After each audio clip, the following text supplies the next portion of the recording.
Love, can you take me somewhere? Where would you like to go?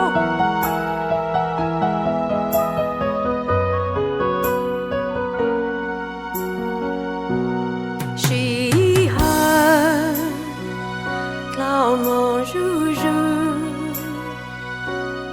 nu cloud more li cloud show she had chỉ ta linh từ tí sai buồn chim la tí ban đón trời ta lòng đón trời gì snow bóng lưu vư tí vũ trời ôi tí khơi gì hơi lao ru ru gió ta có mùa tu lu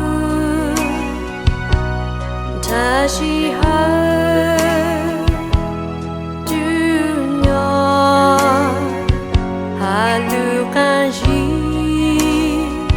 y mình tua tê đau rồi dân ta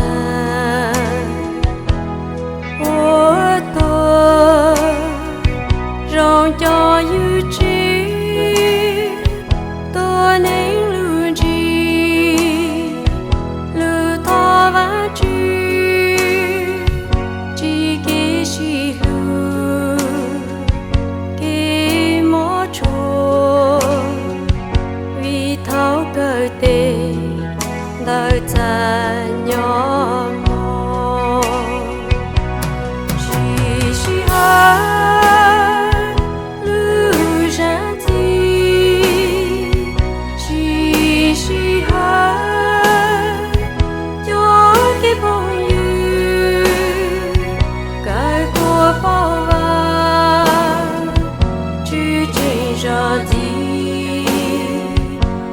chi hơi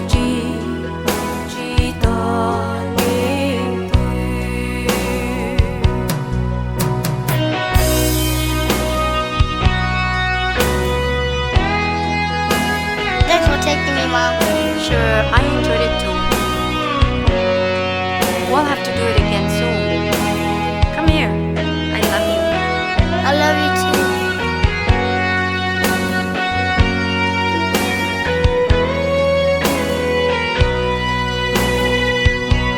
She had cloud more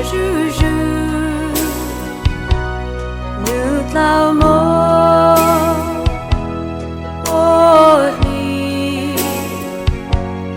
Lao xuống chỉ hơi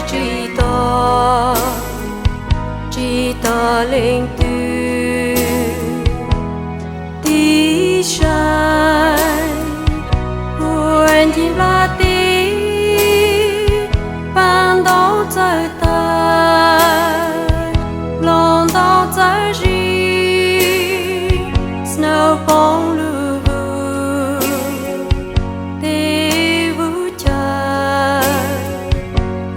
tí khơi gì hơi lao ru ru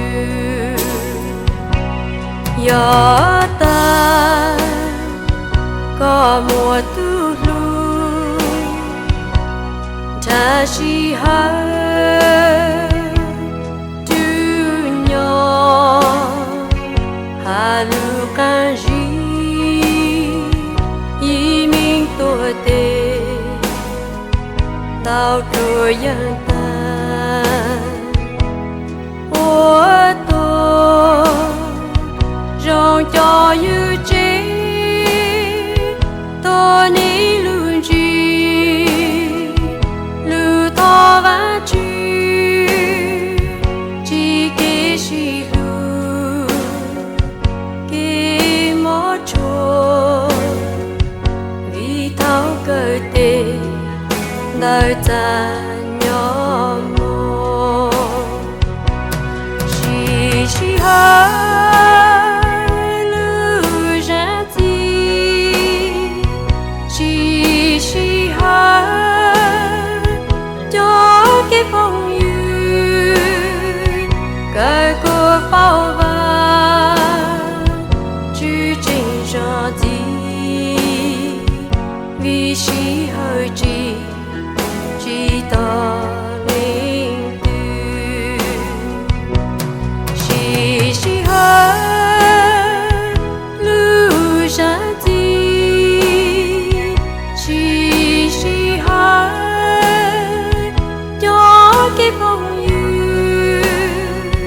cái cô bao va chứ trên rõ gì vì chỉ hơi chỉ to nên vì chỉ hơi chỉ to